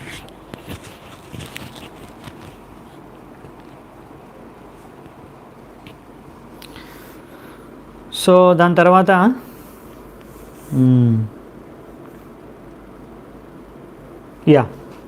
ఏం జరుగుతుందంటే, తర్వాత తిరిగి పుష్పక విమానంలో రాముడు అందరూ అక్కడ ఉన్న వాళ్ళందరూ కలిసి తిరిగి అయోధ్యకు వచ్చేస్తారు. దాని తర్వాత అక్కడ భరతుడిని ముందుగా కలుస్తారు. దాని తర్వాత రాముడి పట్టాభిషేకం జరుగుతుంది. దాని తర్వాత రాముడు తన రాజ్యాన్ని ఏలుతాడు, రామరాజ్యం. దాని తర్వాత రామరాజ్యం స్టార్ట్ అవుతుంది. దాని తర్వాత సీతాదేవిని వాల్మీకి ఆశ్రమానికి పంపిస్తాడు. దాని తర్వాత జరిగేవన్నీ ఇప్పుడు ఉత్తరాఖండలో వర్ణించబడతాయి, అవి తర్వాత వర్ణించబడతాయి అనేసి ఇక్కడ రాశారనమాట. సో ఈ విధంగా మొత్తం రామాయణం అంతా 30 శ్లోకాల్లో వాల్మీకి మహర్షి వర్ణిస్తారనమాట. ఇప్పుడు మనము ఈరోజు టాపిక్ నేను పెట్టిన టైటిల్ లవకుశ రామచంద్రుని కలిశారు అని. ఎలా కలయిక జరుగుతుందనే విషయాన్ని చూద్దామంట. ఇది చాలా ఆసక్తికరంగా ఉంటుంది. ఇంకా విస్తృతంగా దీని గురించి ఉత్తరాఖండలో వస్తుంది. కానీ ఇక్కడ మనకు ఇప్పుడు రామాయణం స్టార్ట్ అవుతుంది, ఇలా స్టార్ట్ అవుతుంది. యాక్చువల్లీ లవకుశల నుంచి స్టార్ట్ అవుతుంది అనమాట రామాయణం. మనం అనుకుంటాం లవకుశలు లాస్ట్కి వస్తారని, కానీ స్టార్టింగ్లోనే లవకుశల ద్వారా స్టార్ట్ అవుతుంది. వాళ్ళు ఎలా రామాయణాన్ని పాడతారో అదే మనకు వాల్మీకి మహర్షి వర్ణిస్తాడనమాట. అదేవిధంగా తర్వాత మళ్ళీ లాస్ట్కి మళ్ళీ వస్తారనుకోండి, వాళ్ళ యొక్క స్టోరీ జరుగుతుంది. సో మనం ఇప్పుడు లాస్ట్ అధ్యాయం, ఈరోజుది 4వ అధ్యాయాన్ని చర్చించుకుందామంట. లవకుశలు ఎలా రాముణ్ణి కలుస్తారు, అది చూడమని ఇస్తారు. కరెక్ట్, నాకు అది గుర్తుకు రాలేదు పేరు. Thank you. ప్రాప్తరాజస్య రామస్య వాల్మీకిర్భగవాన్ ఋషిః చకార చరితం కృత్స్నం విచిత్ర పదమాత్మవాన్. సో ఇలా వాల్మీకి మహర్షి ఆ బ్రహ్మదేవుడి యొక్క కృప ద్వారా ఆయన ధ్యానంలోనే మొత్తం దర్శించుకుంటున్నాడు రామాయణాన్ని. సో ఈ మొత్తం రామాయణాన్ని అంతా ఎంతో బాగా రచించేశాడు. సో ఎంత అద్భుతమైన శబ్దాల్ని ఉపయోగించి ఈ రాముడి యొక్క చరిత్రను రచించారో చాలా గొప్పగా రచించారని ఇక్కడ రాశారనమాట. అదే ఈ యొక్క శ్లోకం యొక్క అర్థం. ఇంకొక విషయం అర్థమేమవుతుందంటే, ఆ సమయంలోనే రాముడు పరిపాలిస్తున్నాడు రామాయణాన్ని. అంటే రామాయణం రచించిన సమయంలో రాముడి పరిపాలన జరుగుతుంది. ఇది లైవ్ అనమాట, లైవ్ కామెంటరీ అన్నట్టు చెప్పాలంటే. సో ఎన్ని శ్లోకాల్లో రచించారంటే 24,000 శ్లోకాల్లో రచించారు. సుమారుగా 500 అధ్యాయాలు 6 స్కందాల్లో ఉంటుంది. ఇంకా 7వ స్కందం సపరేట్గా ఉత్తరాఖండ. అది కాకుండా ఎందుకు సపరేట్గా మెన్షన్ చేశారంటే ఈ ఉత్తరాఖండంలో అన్ని కాండాల్లో ముఖ్యమైన కాండ ఉత్తరాఖండ అంట. ఎందుకంటే అక్కడ రాముడి గొప్పతనాన్ని, ఆయన ఒక రామరాజ్యాన్ని విస్తృతంగా వర్ణించారనమాట. అందుకనే. సో నెక్స్ట్ ఇది మళ్ళీ అశ్వమేధ యజ్ఞం జరిగే కన్నా ముందు ఈ రచన జరిగింది రామాయణది. మనం ముందే చర్చించుకున్నాం కదా. సో ఇంకొకటి ఏంటంటే ఇందులో ఉత్తరాఖండలో జరిగిపోయే విషయాలు కూడా ఇప్పుడే చర్చిస్తారనమాట, అంటే రచిస్తారు. రచన అనేది జరుగుతుంది. ఇదంతా రచించిన తర్వాత వాల్మీకి మహర్షి రామాయణాన్ని మొత్తం రచించేశారనమాట ఉత్తరాఖండ వరకు. ఇప్పుడు దాని తర్వాత మరి ఇంత రచన జరిగిన తర్వాత ఇప్పుడు ఆలోచిస్తున్నాడు వాల్మీకి మహర్షి, దీన్ని మరి అందరికీ ప్రచారం ఎవరు చేస్తారు, దీన్ని ఎవరికి నేను నేర్పించాలి, ఈ రామాయణాన్ని ఎవరికి నేర్పిస్తే వారు సరిగ్గా అందరికీ ప్రచారం చేయగలరు, అసలైన సరైన యోగ్య శిష్యులు ఎవరు ఇవి నేర్చుకోవడానికి, నేను ఎవరికి నేర్పించాలని ఆలోచిస్తున్నప్పుడు అక్కడికి లవకుశలు ఇద్దరు వస్తారనమాట. వాళ్ళు అంటే ఒక ఋషిమునులే లాగానే వేషం వేసుకొని ఉన్నారు. వాళ్ళు వచ్చి మునిపుత్రుల లాగా కనిపిస్తున్నారు, కానీ వాళ్ళు మునిపుత్రులు కాదు, రామచంద్రుడి యొక్క పుత్రులు. కానీ అక్కడికి వచ్చి ఇప్పుడు వాల్మీకి మహర్షి యొక్క పాదస్పర్శన చేసుకొని ఆయనకు నమస్కారం పాదాభివందనం చేసుకొని అక్కడ కూర్చున్నారంట. అప్పుడు వాల్మీకి మహర్షి ధ్యానం చేసుకుంటున్నాడు నారాయణుడి పైన, ఎవరికి దీన్ని ఈ యొక్క రామాయణాన్ని వినిపించాలి, నేర్పించాలి అని. దాని తర్వాత ఆయన ముందు కనిపిస్తారు లవకుశలిద్దరు. వాళ్ళిద్దరూ ధర్మాన్ని ఎరిగిన వాళ్ళు, అంతేకాకుండా వారి ఇద్దరికి ఎంతో మధురమైన కంఠం ఉందంట, ఎంతో మధురమైన కంఠం ఉందంట వాళ్ళిద్దరికి, లవకుశులకి. వాళ్ళిద్దరూ కూడా తన ఆశ్రమంలోనే నివసిస్తున్నారు, ఆయన శిష్యులుగానే. ఇంకా వారికి ధర్మం అనేది తెలుసు అంట. అంతేకాకుండా ఆయనకి ఏం గమనించాడంటే ఈ లవకుశులు ఇద్దరికీ ఎంతో తెలివి ఉంది. ఈ మొత్తం వేదాలన్నిటినీ వాళ్ళు ఆల్రెడీ చదివేశారు. వేదాంగాలను వాళ్ళు మొత్తం వాళ్ళ కంఠస్థం అయిపోయాయి. వీటిని సరిగ్గా వాటి అర్థాన్ని కూడా తెలుసుకున్నారు వాళ్ళు. ఎందుకంటే ఇప్పుడు ఈ వాల్మీకి రామాయణం ద్వారా వేదాల్లో ఉన్న సారాన్నంతా మనకి ఇక్కడ మనందరికి సామాన్య ప్రజలందరికీ తెలియజేయబోతున్నారు వేదాల సారాన్ని. సో వేదాలన్నీ తెలిసిన వాళ్ళు ఉండాలి. సో లవకుశలు ఆల్రెడీ అన్ని వేదాలు నేర్చేసుకున్నారంట. అందుకనే ఈ రామాయణాన్ని ఈ లవకుశలు సరైన యోగ్య వ్యక్తులు. ఈ రామాయణాన్ని నేను వీరికే నేర్పిస్తాను, నేను ఎలాగైతే రచించాను.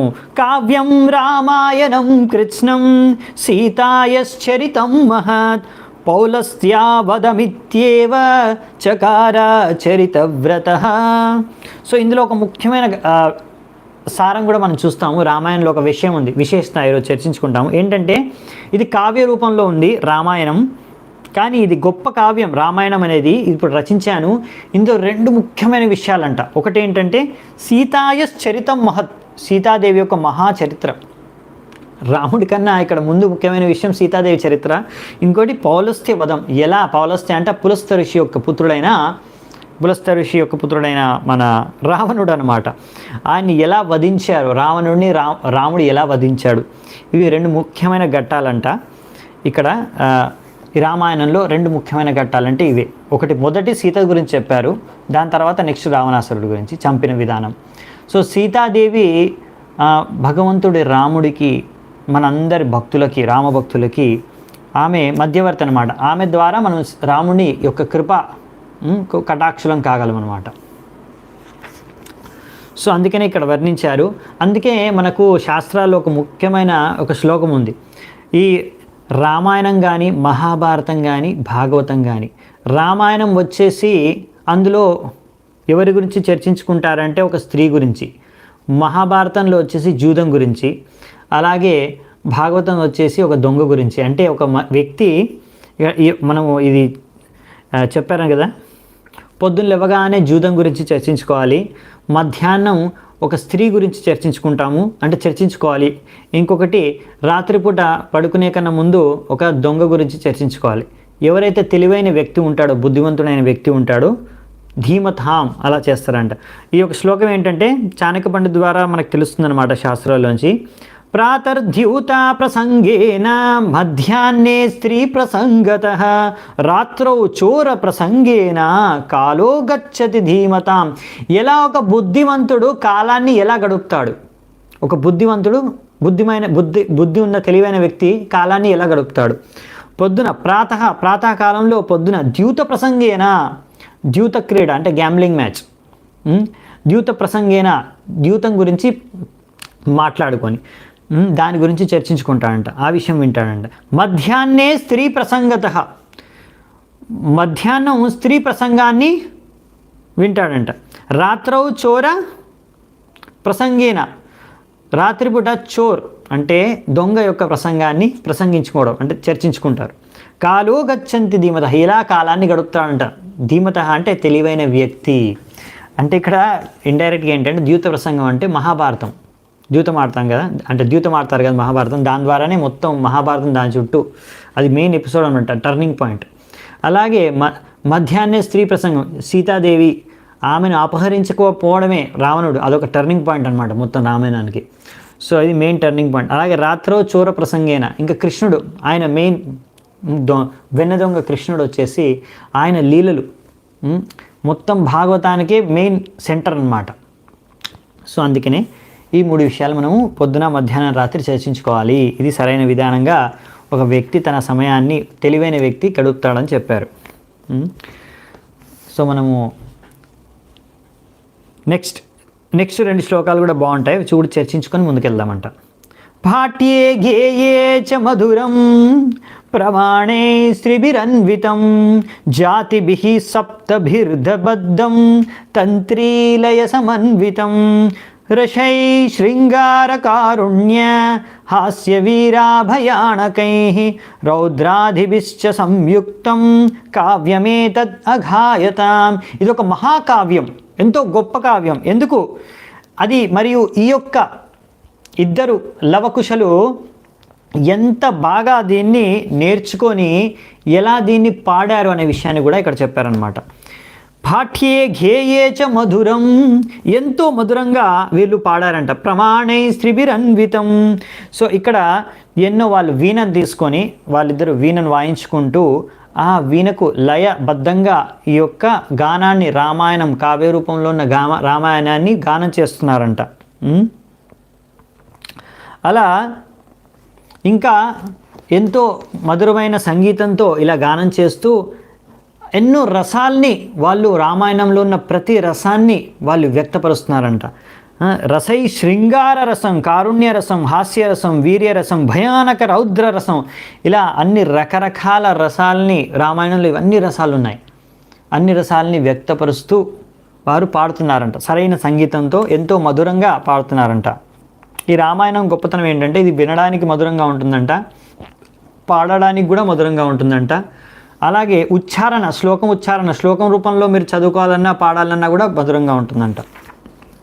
అంతేకాకుండా ఇంకా ఏం చెప్పారంటే ఇక్కడ వారు ఈ సంగీత శాస్త్రం కూడా వాళ్ళకి బాగా తెలుసు అంట. లవకుశలకి ఎలా వీణను వాయించాలో వాళ్ళకి బాగా తెలుసు. అంతేకాకుండా వాళ్ళకి ఎంతో మధురమైన కంఠం, గంధర్వులకు లాగా. ఇక్కడ గంధర్వులతో పోల్చి చెప్పారనమాట. భ్రాతరు సర్వ సంపన్నో గంధర్వావివ రూపినో, చూడ్డానికి కూడా గంధర్వులు ఎంతో సుందరంగా ఉంటారు, అలాగే ఎంతో సౌందర్యంతో ఉన్న వీరిద్దరు అనమాట. సో వాళ్ళు ఇలా వీణానే ఇక్కడ ఇచ్చారండి, తుంబురు అని ఇవ్వలేదు, డైరెక్ట్ వీణానే రాశారు. మరి పర్వాలేదు. సో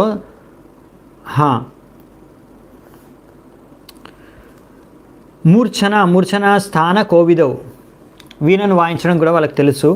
దాని తర్వాత వీరు స్థాన, ఇది తౌతు గంధర్వ తత్వజ్ఞౌ మూర్ఛన స్థాన కోవిదౌ భ్రాతరౌ స్వర సంపన్నౌ గంధర్వౌ ఇవ రూపినౌ. సో గంధర్వలాగా గానం చేయడమే కాకుండా వారికి ఆ యొక్క పద్ధతి తెలుసు. అంటే ఇక్కడ స్థాన అంటే 3 స్థానాల నుంచి మనము పలకాల, సరిగ్గా గానం చేయాలంటే 3 స్థానాలు, మన ఇక్కడ నోటి నుంచి, కంఠం నుంచి, ఇంకా ఇక్కడ హృదయం నుంచి సరిగ్గా ఒక విధంగా ఎలా పాడితే సరిగ్గా పాడగలమో ఆ విషయంలో వాళ్ళు బాగా ఆ విషయాన్ని తెలిసిన వాళ్ళు అందులో ప్రవీణులని ఇక్కడ రాశారనమాట. సర్వసంపన్నం అంటే ఇంకా దానికి తగ్గట్టుగా వాళ్ళ యొక్క శరీరం కూడా ఉందంట.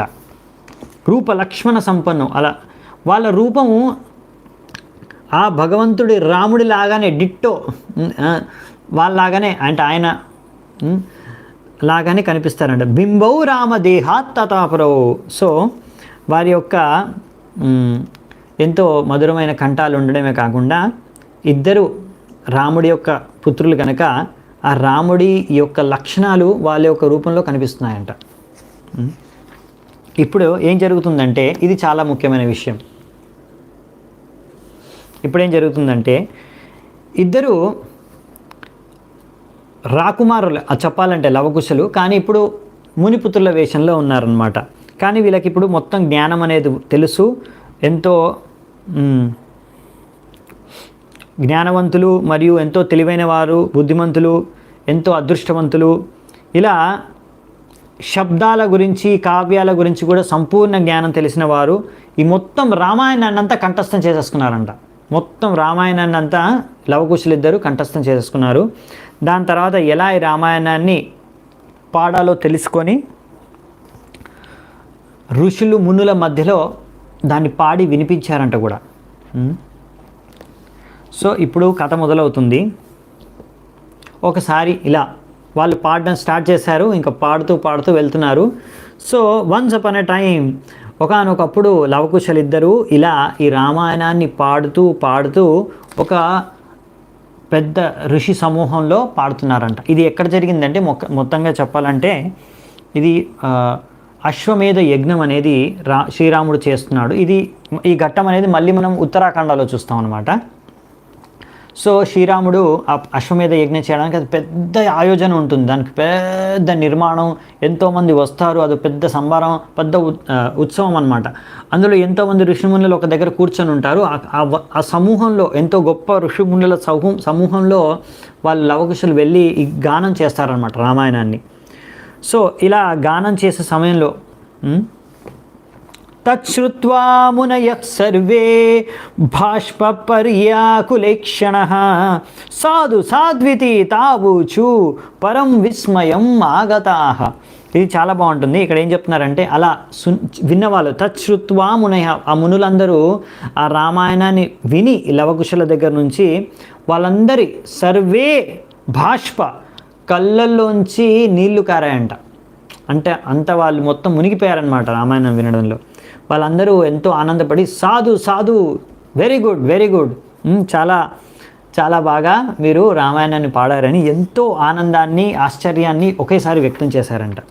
వ్యక్తం చేయడమే కాకుండా వాళ్ళందరూ ధర్మాన్ని ఎరిగిన వాళ్ళందరూ ఈ లవకుశులు పాడే వేదశాస్త్రాలకి ఎంత సారాన్ని, ఆ రామాయణాన్ని, భగవంతుడు రాముడి చరిత్రను ఎంత బాగా వర్ణించారు అనే విషయాన్ని వాళ్ళు గ్రహించి ఇది గొప్ప కావ్యరచన, మీరు దానికి గొప్పగా ఇంకా గొప్పగా పాడారు అని వాళ్ళను ప్రోత్సహిస్తూ వాళ్ళందరినీ వాళ్ళకి ఇద్దరికి వాళ్ళకి ఉత్సాహాన్ని పెంపొందిస్తూ ఎన్నో వాళ్ళని ఎంతో ఆశీర్వాదాలు ఇచ్చారు వాళ్ళకి. అంతేకాకుండా వాళ్ళందరూ కూడా ఆ యొక్క ఘట్టాలు ఏవైతే వర్ణన జరుగుతుందో లవకుశుల ద్వారా అవన్నీ ఎప్పుడో జరిగిపోయిన ఘట్టాలైనా సరే ఇప్పుడు వాళ్ళ ముందు కళ్ళకద్దినట్టుగా కనిపిస్తున్నాయంట, జరుగుతున్నట్టుగా. సో ఈ విధంగా లవకుశలు ఆ యొక్క మొత్తం వాతావరణాన్నంతా రాముడి యొక్క చరిత్రలో వాళ్ళందరూ మగ్నమైపోయేలా చేశారనమాట, మునిగిపోయారనమాట అక్కడ ఉన్న వాళ్ళందరూ. దాని తర్వాత వాళ్ళందరూ ఈ యొక్క విశేష గానాన్ని విని వాళ్ళు అర్థం చేసుకున్నారు, ఇది ఎంతో గొప్ప రచన, అంతేకాకుండా వీళ్ళెంతో గొప్పగా పాడారనేసి వాళ్ళందరూ ఇప్పుడు ఏదైనా మనం అంతో ఆనందంతో లేచి నిలబడ్డారంట. ఆ రామాయణాన్ని విని లేచి నిలబడి ఇప్పుడు వాళ్ళు ఏదో ఒక గిఫ్ట్, శబాష్ నువ్వు చాలా బాగా పాడావు అని ఎంతో ఆనందం వ్యక్తం చేస్తూ ఆశీర్వాదంతో పాటు వారు ఒక్కొక్క ఋషిమునులు లేచి ఒక్కొక్క గిఫ్ట్ని ఏమంటాం తెలుగులో, ఒకరు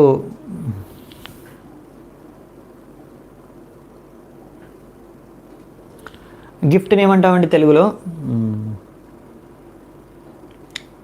సింపుల్ వర్డే కానీ గుర్తుకు రావట్లేదు టైంకి, పర్వాలేదు. బహుమతి, థ్యాంక్ యూ. సో బహుమతి, వాళ్ళు బహుమతి రూపంలో, వాళ్ళు ఇప్పుడు సాధువులు మునులు కాబట్టి వాళ్ళ దగ్గర పెద్ద వస్తువులు ఏమి ఉండవు, కానీ వాళ్ళ దగ్గర ఉన్నవి కూడా బహుమతులుగా ఇస్తున్నారనమాట. ఆ బహుమతులు అంటే ఇక్కడ ఎలా ఇస్తున్నారంటే, ఒక సాధువు అంటే ఎంతో పెద్ద ముని, ఫేమస్ ముని లేచి బార్క్ గార్మెంట్స్ అంటే ఇప్పుడు వాళ్ళు మునిపుత్రులు కూడా, వాళ్ళు కూడా మునిపుత్రులే కనుక వాళ్ళు ధరించడానికి చెట్టుతో తయారు చేసిన వస్త్రాల్ని వాళ్ళకి ఇచ్చారనమాట బహుమతిగా.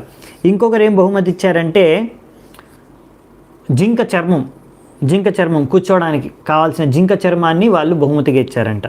ఇంకొకరు ఆ బ్రాహ్మణ్ థ్రెడ్ ఉంటుంది కదా, మనం ఏమంటాం దీన్ని, జంజం, అది కూడా వాళ్ళకి గిఫ్ట్గా బహుమతిగా ఇచ్చారంట. అలాగే కొంతమంది, ఇంకొక ఋషిముని లేచి అతనికి కమండులు గిఫ్ట్గా ఇచ్చారంట. ఇంకొకతను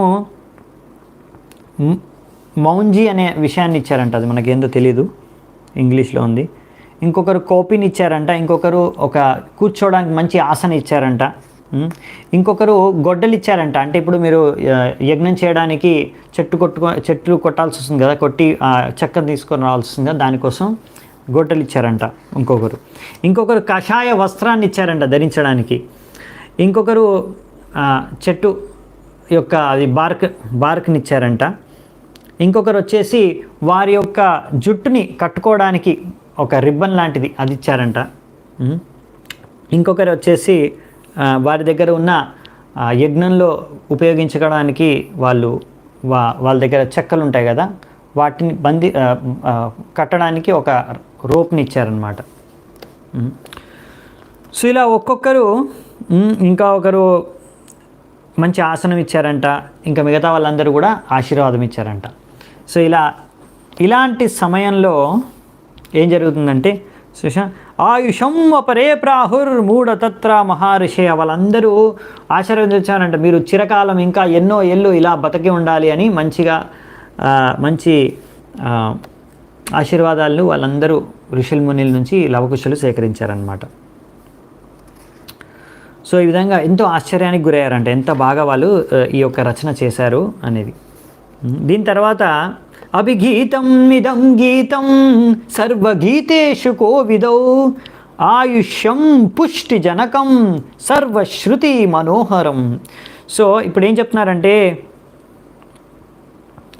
వాళ్ళు ఋషులందరూ అంటున్నారంట, మీ ఇద్దరు లవకుశులు ఉన్నారు, మీరు పాడే ఈ రామాయణం ఎవరైనా విన్నారంటే వాళ్ళ ఆయువు పెరుగుతుంది. వాళ్ళ ఆయువు పెరగడమే కాదు, వాళ్ళకెంతో నరిష్మెంట్, ఆ భగవంతుడి యొక్క విషయం గురించి తెలుసుకొని ఆ పోషణ, భగవతత్వం విషయం పైన పోషణ కలుగుతుంది.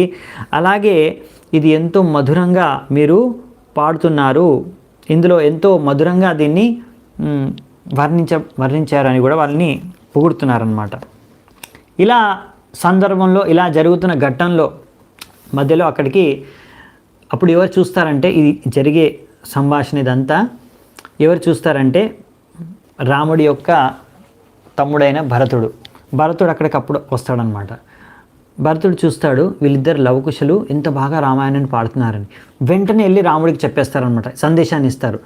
రాముడికి చెప్తే రాముడు అంటాడు, వెంటనే వాళ్ళని తీసుకొని రా మన రాజమహల్కి, నేను వినాలనుకుంటున్నానని. సో వెంటనే భరతుడు చెప్తారనమాట, వాళ్ళందరూ ఎంతో ఎక్కడెక్కడో వాళ్ళు పాడుతూ ఉన్నారు మన అయోధ్యలో, ఎంతో ఋషిమునులు కూడా వాళ్ళని పొగుడుతున్నారు అంటే వెంటనే రాముడు అంటారు, అది వినగానే నాకు తీసుకొని రమ్మనేసి. సో అప్పుడు లవకుశల్నిద్దరిని భరతుడు తీసుకొని వస్తాడనమాట. సో అప్పుడు అక్కడ రాముడు పెద్ద సింహాసనం పైన కూర్చొని ఉన్నాడు. ఆయనతో పాటు మంత్రులు, ఇంకా ఆయన తమ్ముళ్ళు అందరూ కలిసే ఉన్నారు అక్కడ రాజమహల్లో, అయోధ్యల రాజమహల్లో. సో దాని తర్వాత ఇప్పుడు ఇంకా అశ్వమేధ యజ్ఞం సన్నాహాలు జరుగుతున్నాయి. ఆ సమయంలో ఈ యొక్క సింహాసనము దశరథ మహారాజు స్వర్గం నుంచి ఆయన తీసుకొచ్చాడంట. అందుకే ఇది ఒక దివ్య సింహాసనం అని కూడా ఇక్కడ రాశారనమాట. ఆ దివ్య సింహాసనం పైన రాముడు కూర్చొని ఉన్నాడు పైన. సో ఇప్పుడు ఆ సమయంలో ఈ లవకుశల్ని తీసుకొని వస్తారు భరతుడు. అప్పుడు రాముడు వాళ్ళ గురించి తెలుసుకొని, వీళ్ళు గొప్పగా పాడుతున్నారు రామాయణాన్ని అనేసి వాళ్ళందరికీ చెప్తారంట.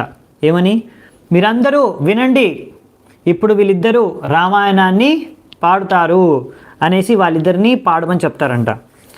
సో అప్పుడు ఈ రామాయణాన్ని వాళ్ళు లవకుశులు పాడడం ఆరంభిస్తారు. సో అక్కడ ఉన్న వాళ్ళందరూ, ప్రజలందరూ, ఇంకా మంత్రులు, ఇంకా రాముడు, వాళ్ళ యొక్క కుటుంబవాసులు, రాణులు, ఇంకా తమ్ముళ్ళు అందరూ కలిసి వింటున్నారు లవకుశ యొక్క రామాయణాన్ని.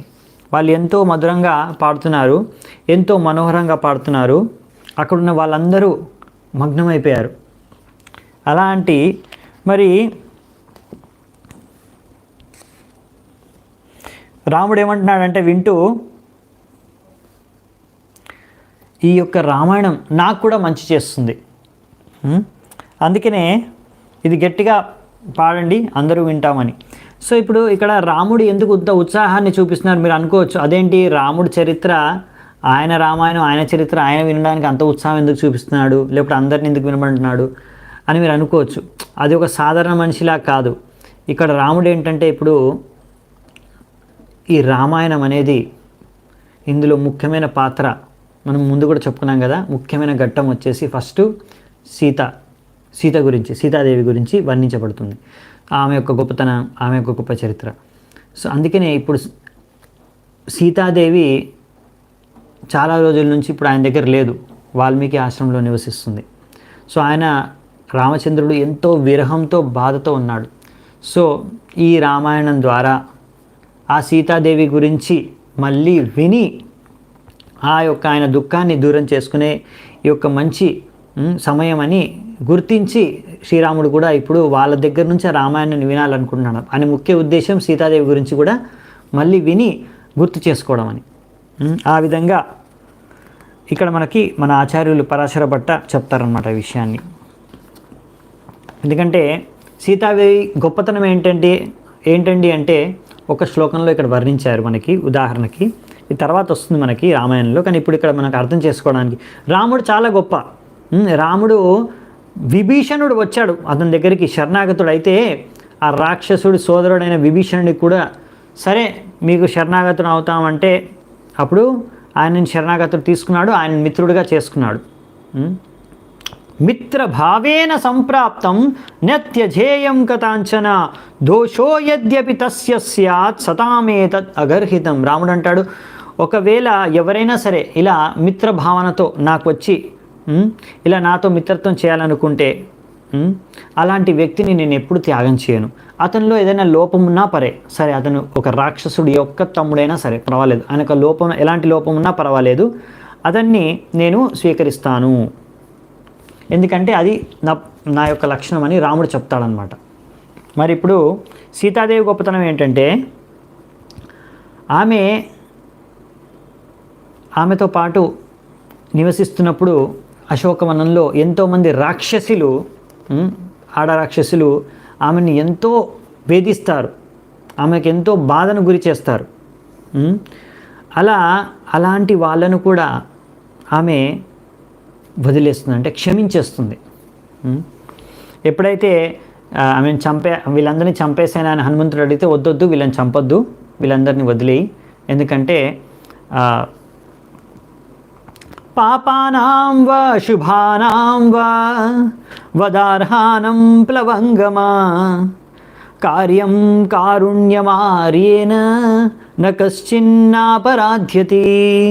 ఇప్పుడు ఏమంటుందంటే, ఓ వానర, అంటే ఇక్కడ మన హనుమంతుడికి చెప్తుంది, వానరుడికి, ఎప్పుడైనా ఒక మంచి వ్యక్తి, ఒక ఉన్నతమైన వ్యక్తి ఎవరైతే ఉన్నారో ఆయన దయాగుణం కలిగి ఉండాలి. సో అలా వాళ్ళు ఎంతో హీనమైన వాళ్ళైనా సరే, వారిని చంపవలసిన అవసరం ఉన్నా సరే, కానీ వాళ్ళని మనం క్షమించాలి. ఒక ఉన్నతమైన వ్యక్తి అలాంటి వాళ్ళని కూడా క్షమిస్తారు. అలాంటి వాళ్ళ అపరాధాలని, పాపాలని కూడా మనము క్షమించాలి.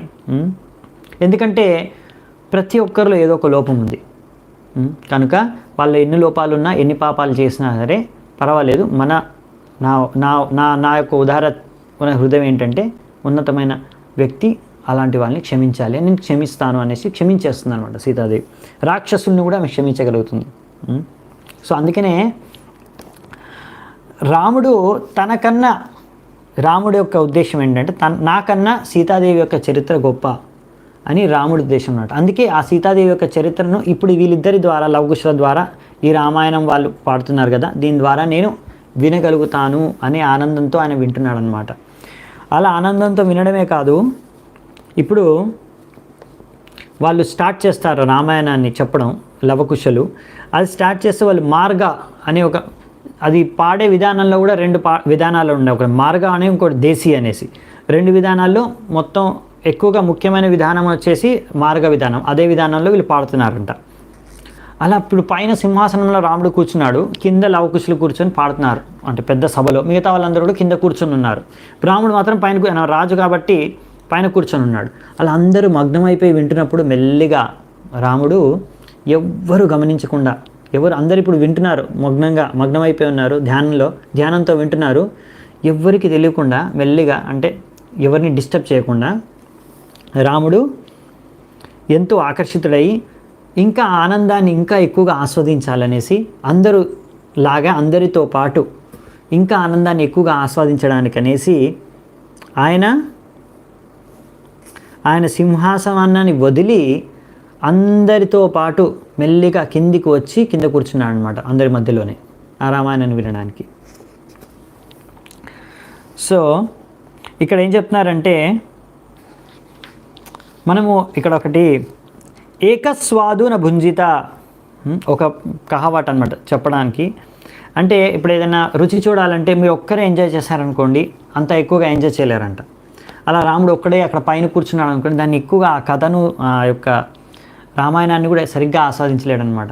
అందుకే ఇంకా మనం ఏదైనా విషయాన్ని ఆస్వాదించాలి అంటే, రుచి చూడాలి అంటే మనము ఇంకొక సాంగత్యంలో అందరూ కలిసి ఆనందాన్ని ఇంకా ఎక్కువ బాగా ఆస్వాదించగలం, అందరితో కలిసి ఆనందాన్ని. అందుకనే రాముడు కూడా అందరితో కలిసి నేను వినాలి అనేసి ఆయన సింహాసనం వదిలి కింద అందరితో మధ్యలో కూర్చొని అందరితో పాటే ఆ యొక్క రామాయణాన్ని లవకుశులతో నుంచి వింటున్నారంట. కిందకి వచ్చి ఆసనంలో కూర్చున్నాడు, కింద ఆసనంలోనే. సో ఆ విధంగా ఇప్పుడు మరి వాళ్ళు రామాయణం స్టార్ట్ చేశారు. ఎలా స్టార్ట్ చేస్తారంటే అయోధ్య నగరి వర్ణనతో స్టార్ట్ చేస్తారనమాట. అయోధ్య నగరిలో ఆ దశరథ మహారాజు, ఇప్పుడు ఆయనకు పుత్రులు లేరు, మరి ఆయనకు రాముడు అనే పుత్రుడు ఎలా జన్మిస్తాడు అనే విషయాన్ని నుంచి మొదలవుతుంది రామాయణం చర్చ. మొదట అయోధ్య నగరి, అయోధ్యవాసులు. సో ఈ విషయాల్ని మనము వచ్చే వారం చూద్దామంట. అంటే మనం వచ్చే వారం చూస్తాము. అప్పటికల్లా మన అయోధ్యలో, అసలైన అయోధ్య ఎక్కడైతే ఉందో భారతదేశంలో, అయోధ్యలో కూడా ఆ రోజు ఉద్ఘాటన జరుగుతుంది కదా మందిరం కోసం, ఓపెనింగ్, భూమి పూజ అవి జరుగుతున్నాయి కనుక. సో అయోధ్య గొప్పతనం తెలుసుకోవాలి మనము. చాలామంది అయోధ్య గురించి ఎంతో కష్టపడి కొట్లాడి ఈరోజు అయోధ్యలో మందిరాన్ని నిర్మించడానికి సన్నాహాలు చేస్తూ ప్రయత్నిస్తూ మొదలు పెడుతున్నారు ఆగస్టు 5వ తారీఖు నుంచి. సో దాని తర్వాత మనము ఆ అయోధ్య గొప్పతనాన్ని, ఇంకా ఏం జరిగింది మరి అయోధ్యలో ఇప్పుడు మనం చూసాము. మరి అయోధ్యకి చేరుకున్నారు ఈ రామలక్ష్మణులు. అయోధ్యలో ఇప్పుడు ఆ రాజమహల్లో వాళ్ళు రామాయణాన్ని స్టార్ట్ చేశారు. అయోధ్యను వర్ణతోనే స్టార్ట్ అవుతుంది. మరి అయోధ్య నగరి గొప్పతనాన్ని, అయోధ్య వాసుల గొప్పతనాన్ని, దాని తర్వాత ఇవన్నీ విషయాలు మనము వచ్చే వారం చర్చించుకుందామంట. చాలా చాలా ధన్యవాదాలు మీ అందరికీ ఇంతసేపు ఓపికగా విన్నందుకు. హరే కృష్ణ. శ్రీ వాల్మీకి రామాయణం కి జై. సమవేత గౌర భక్త వృంద్ కి జై. నితాయ్ గౌర్ సీతనాథ్ ప్రేమానందే హరి హరి గౌర్. 5వ తారీఖు అండి, ఆగస్టు 5. నాకు ఒక మెసేజ్ వచ్చింది ఏంటంటే దూరదర్శన్ టీవీలోనే లైవ్ టెలికాస్ట్ చేస్తారని. ఇంకా చాలా లైవ్ టెలికాస్ట్ చేయొచ్చు యూట్యూబ్లో, మన ఛానల్స్లో మీరు చూడొచ్చు. 5వ తారీఖు, ఆగస్టు 5వ తారీఖు. హరే కృష్ణ.